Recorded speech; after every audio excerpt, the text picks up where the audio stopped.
Hello and welcome to Distributed Systems and Blockchain in the News.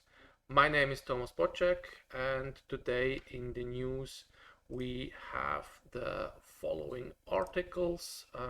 This article here is about password cracking, which is this article here.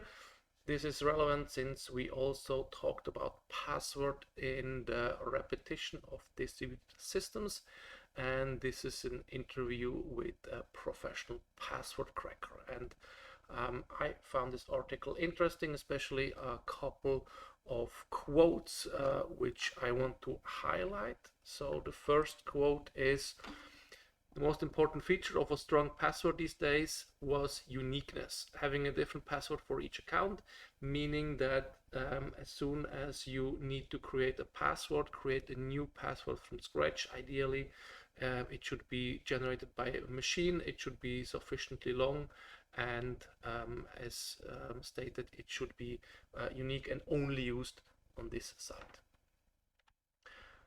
Then the next quote: typically the passwords that we can crack aren't the ones that are generated by machines. So if you have a password that you just came up by combining some names, replacing numbers, the alphabet with some numbers like S for 5, things like that, those are weak passwords, and ideally it's a random generator that is being used, and the password should be generated by a machine. Those are the strongest ones.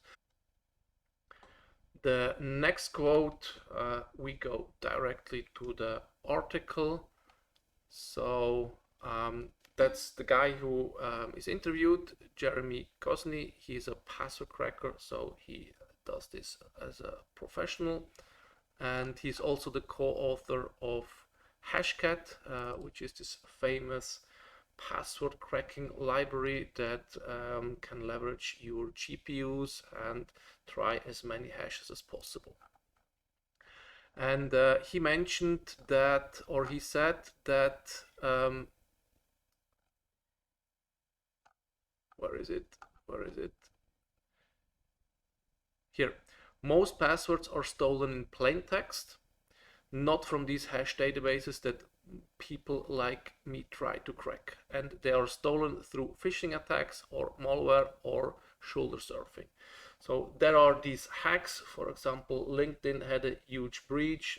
These passwords were hashed, but most of the stolen passwords are actually ones that were gathered through phishing attacks.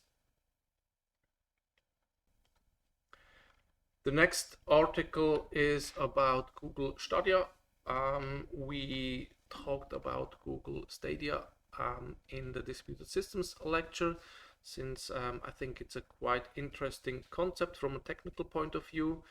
And what they did, or what they're doing, is they are streaming games, meaning they have huge server farms with 3D accelerators, and they calculate those games on the server and just send the image via network. That means you as an end consumer can have low power devices or cheap devices where you can just display those images, and everything is then sent through the network. So if you have a controller and you go left, this information is sent then to those servers. They calculate the new image and send it back to the device. And that works from a technical point of view reasonably well, but now they shut down the service. This is the announcement from Google itself, and they mentioned that it hasn't gained the traction with users that we expected, so they're shutting it down. It had other implications, so you don't own the copy of the game anymore since it's now in the cloud. However, Google is paying back all those games that were bought, so every money that was spent on those games will be reimbursed. And there are many news articles and blogs about this shutdown, and also critique why it failed. I think the easiest answer why it failed, because it didn't attract a lot of users, and the question is why it didn't attract a lot of users. There is an article on TechCrunch that tries to explain why, and the explanation is no one trusts Google. I don't think it's a good answer to that questions. I would rather say that they created a product which not many people bought, since they addressed the gamers that already had their infrastructure, they had their PCs, they had their consoles, and now somebody that wants to use Google Stadia also need to pay $20 per month for this service, and on top of that need to pay for the games. That was a bit too much, since if you have already console or a PC, why should you use Google Stadia? So I think that's why it didn't gain that much traction, and not because Google can't be trusted. He mentions, this author mentions that they are shutting down services. They do that, but I don't think that it was the reason.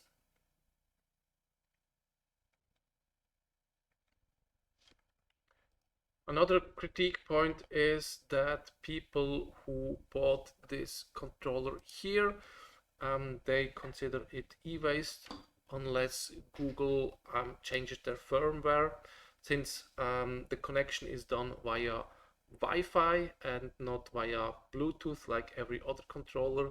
There are users who are asking Google to open up the firmware that either Google or somebody else could add the possibility to also connect this controller via Bluetooth.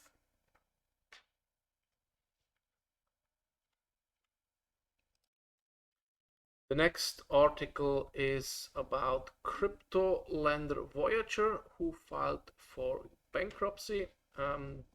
This lending crypto company was now bought by FTX.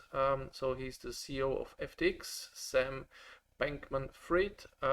He's quite well known. He's currently on a shopping spree, or also helping crypto companies in need. So Voyager was a hedge fund that invested in crypto projects, also in those crypto projects that didn't work that well in the end, like for example Terra Luna. And he bought, or his company bought now Voyager for 1.4 billion, and it's considered fair value is considered 1.3 billion. So he paid a little extra and bought this company. One issue of the crypto lender Voyager was that one of its biggest customer was Three Arrows, that also went bankrupt due to their high stakes in Terra Luna. And so they were also in a financial struggle, and they also invested in other projects, like for example BlockFi, who also are struggling. FTX also helped there with a bit of money, and they're also invested in Ethereum, Polkadot, and Solana. The next article is an update on Terra Luna and its founder Do Kwon. There is a dispute for around 70 million US dollars in Bitcoin. It's the following link here.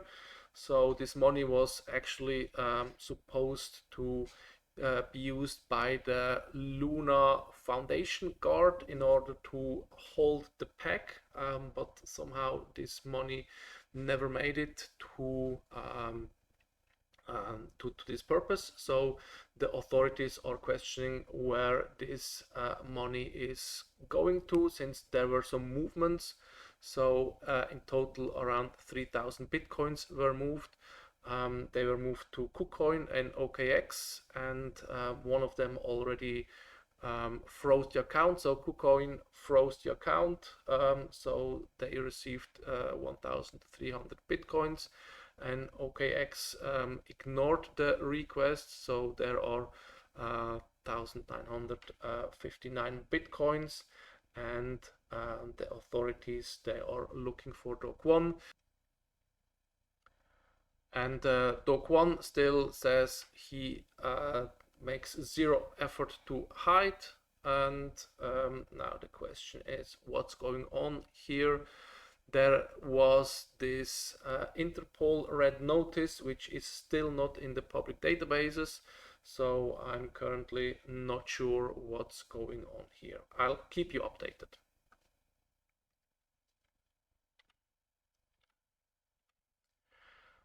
And the last article, also kind of very interesting article. It's about Bitcoin and how much CO2 equivalent they're producing. It's this article here. This article is probably a reaction on the merge, because Ethereum, they changed their proof of work to a proof of stake, which is much more energy efficient, and Bitcoin is unlikely to do that. And this article calculates how much CO2 Bitcoin is producing, and they have some very interesting numbers. So they have roughly around 50 metric tons of CO2 equivalent. So this is up to now. So at the end of the year, I expect it to be around 50 or 48, and this is approximately 0.1% of the greenhouse gas emissions worldwide. So this is quite a lot. And also very interesting, if you compare it to gold mining. Gold mining produces roughly 100 metric tons of CO2 equivalent, and this is roughly half of what Bitcoin mining is using currently. So very interesting numbers in this article. Check it out. And also the graph here below, it shows that currently Bitcoin mining is mainly done with coal and gas and a little bit of oil, and the rest here, I would say roughly 2/3 is nuclear, hydro, wind, solar, and others, and more than half, almost 2/3, is with coal and with gas.